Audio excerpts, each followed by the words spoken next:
Hi, I'm Apurva, and this video is a part of the Jurised series on how to apply for LLM abroad. So basically in this video, I'm going to help you navigate through the application process, the factors you should consider while applying for LLM abroad. So before we start throughout the nitty-gritties of the application process and how to shortlist colleges, etc., we should firstly we should all be very clear about why we are applying for LLM. So until and unless you don't know what you seek to achieve by this application process, or by getting into any college based in abroad, uh, your application process won't be your applications won't look as good as they should. So first of all, be very clear about why you are applying.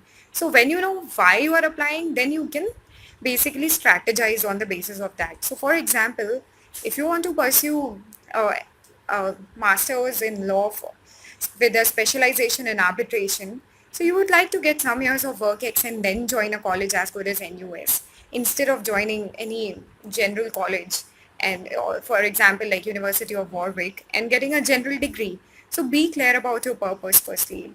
So now this, when you are clear about the purpose, so see, people go to apply for LLM for multiple reasons. Those reasons are, for example, practicing in United States. So many people take NYU bar, New York University, New York City bar exam every year, and they apply places like NYU for that to practice in United States or Europe. So this is one of the geographical factors you need to be clear about. Another reason people go to foreign universities for LLM is to get into academics. So many people come back and start teaching in at universities like Jindals, etc. So if you want to get into academics, it's one of the factors you can consider, and you also get placed in universities abroad only and start teaching there. So you need to be clear about what you want to achieve by applying for a college abroad. In addition to that, whenever you shortlist colleges, so like in an article earlier, it's a blog post, I had posted 20 colleges which are the topmost, essentially the topmost colleges for application, for applying abroad. However, every time you apply, you need to be mindful of what your objective is. So when you are mindful of your objective, you'll obviously weed out a few colleges from that list and add some others. So make a general list of the colleges you want to apply for. Write down their requirements, the scholarships they provide, the fees, the duration of the course, the degree you need. The degree, for example, if you need master in law or Juris Doctor. So you need to be clear about that also. And then you shortlist 5-6 colleges out of it. So when you shortlist 5-6 colleges, apply for them only. Don't apply at 20 colleges because first of all, it's financially very difficult for everyone to apply at 20 different colleges. Secondly, when you are applying at 20 different colleges, your applications lose that charm they are supposed to have because you are preparing approximately 40 50 essays and SOPs. So once you have shortlisted 5-6 colleges, it's easier to go through the application process because you'll be preparing 15-16 SOPs and essays, etc. So you'll have some clarity about what you need to do. In addition to that, especially for those who are still in college or have just graduated, be very careful about that if you want a general degree or a specialized degree. So for example, while interning, when we are in college and while interning, we start liking a particular subject area. Take for example competition law or corporate law or human rights. So once you have certain level of experience in these specialized domains, you can apply for a specialized degree. But if you are still a little bit unclear, look into the general LLM degrees provided by these colleges as well. So that will give you a bit of clarity, and keep this in mind when you go through the application process. Also, some universities like Oxford, Chicago, San Francisco offer joint courses. So, for example, someone who is interested in lawmaking or diplomacy as well as law, so they can apply for these joint degrees. So, when you are into so Oxford offers this 2-year course, which is basically you get a MPP degree alongside a LLM degree. So, you can explore that area as well. So when you have shortlisted colleges on the basis of your priorities, go through the joint degrees offered by these colleges and see if you are interested in them also. So that's one way to go about it. In addition to that, always look into the kind of degree you need. For example, colleges have different requirements for LLM and JD.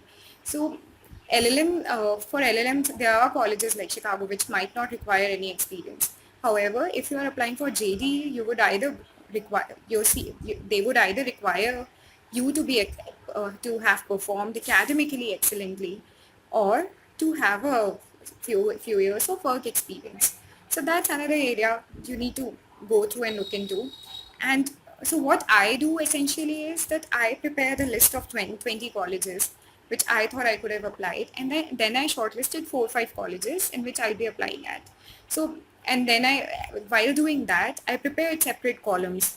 So one of the columns was about the fees involved, the amount of essays and SOPs I'll have to write, the number of and professional references I'm going to need, if there's a minimum experience requirement, or if they offer a joint degree.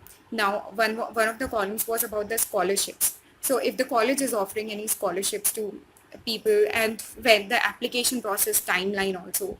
So when the application process will start. So certain colleges have different periods of application processes. For example, LSE accepts applications on a rolling basis, but then the deadlines for scholarships are there. So you need to be a little mindful of that when you are going through the application process. And I'll also suggest that while going through the application process, you work on the scholarships simultaneously. For example, Chevening scholarships are open now. Rhodes is going to open or is open already. I'm a bit uncertain. So keep going through all these things also. Rhodes and Chevening, etc. are external sources of scholarships. So make a separate column for external sources of scholarships and do apply for it. It doesn't matter if you get it or not. Just do apply for it. So while coming back to chalking out colleges and shortlisting them on the basis of your needs. So once you have done that, you apply at a few watered down list. Like once you have basically shortlisted those few colleges, you apply at them only. Don't change your decision later on. And while applying, coming back to the first point, be very mindful of why you are applying for at these colleges only. So when you know the answer to this why, you can include this in your SOP as well as in your essays. So once it will show a bit of clarity. And the coming to another point, the application process of most of the colleges is open now.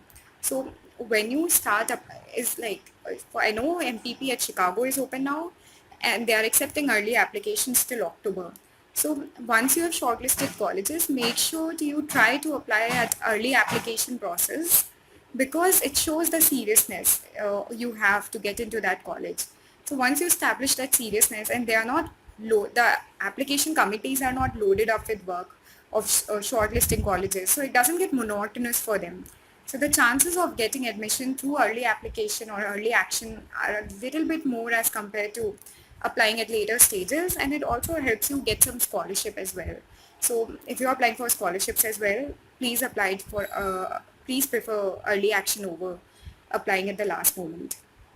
Also, most of these colleges basically have the option of connecting with students there. So you can always get in touch with students of those colleges.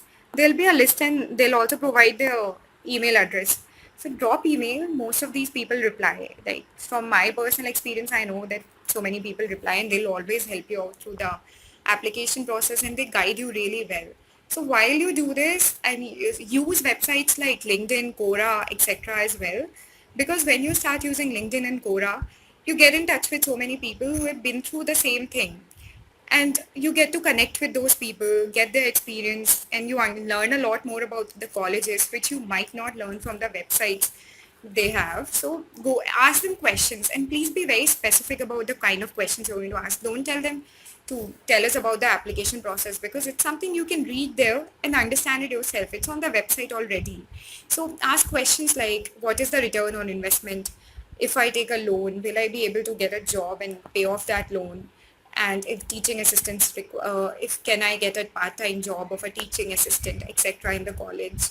And you can ask questions like, if placements take place, and if they do, what kind of placements take place? What is the diversity of the class, etc., etc. So be very mindful of the questions you are going to ask, because see, these are very busy people.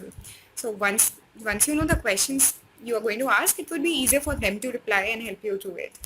And if you face any problems with the application process, etc., so the all these colleges have helpline teams, so you can always shoot them an email and get the help out of it, help from them. So while doing all of this, simultaneously keep talking about scholarships, etc., and make sure you stick to the deadlines and or apply beforehand. At the same time, I will also recommend you, because most of these colleges require at least two recommendations. Some of them require three recommendations. So all whosoever is going to be a recommendation, inform them beforehand that, see, you are going to receive this email, and this will be the process of you recommending me, so please go through it, because sometimes your referees might delay the recommendation, might be a little late in sending the recommendation letter, so it will look bad on your application only. So make sure that they stick to the deadlines and all, which is why I always inform them beforehand that I'm doing this and I need you to be my referee, so can you please check your emails regularly, and do inform them after you have applied for the college, because only then they got the recommendation emails. So this is for those who are still in college, probably in fourth or fifth year. See, try to build your CV as much as you can in this 1 or 2 year. Write as many papers as you can. Write blogs. Don't write papers if you feel like you're not into academic writing as much. Write thorough papers. Be very clear about the quality, and try to improve your academics, because academics, see, irrespective of your pointer and everything, those are the first impression of your seriousness. Your marks reflect how serious you are towards your academics and your career. So make sure that your at least pointer is consistent, especially if you want to go to a good university, because it reflects your seriousness, as I have said earlier. In addition to that, build your CV as much as you can and diversify. Make sure it's, I mean, internships and all do help a lot. If your college has a legal aid cell, do join that legal aid cell, because that certificate counts a lot. In addition to it, go to everything you can, participate in mediation competitions, debates, moot a lot, and write a lot. Writing definitely helps. The number of publications you have looks very good on your CV. So show that you have been working throughout these years instead of just sitting at home.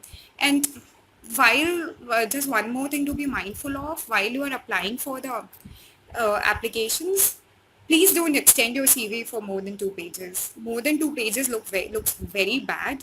So stick to the 2 pages deadline. Be very clear about the format. Keep coming back to the format and keep checking it if it's good enough or not. Don't make any grammatical errors. Use good words, simple words. It should be a very nicely drafted application. So this is a very general video in which we have basically I've given you some tips on how to go about it. So in the later videos, we'll be discussing on one by one step, and we'll also be discussing on the colleges. So let me know in the comment section if you have any questions for me. So this should be it. Thank you.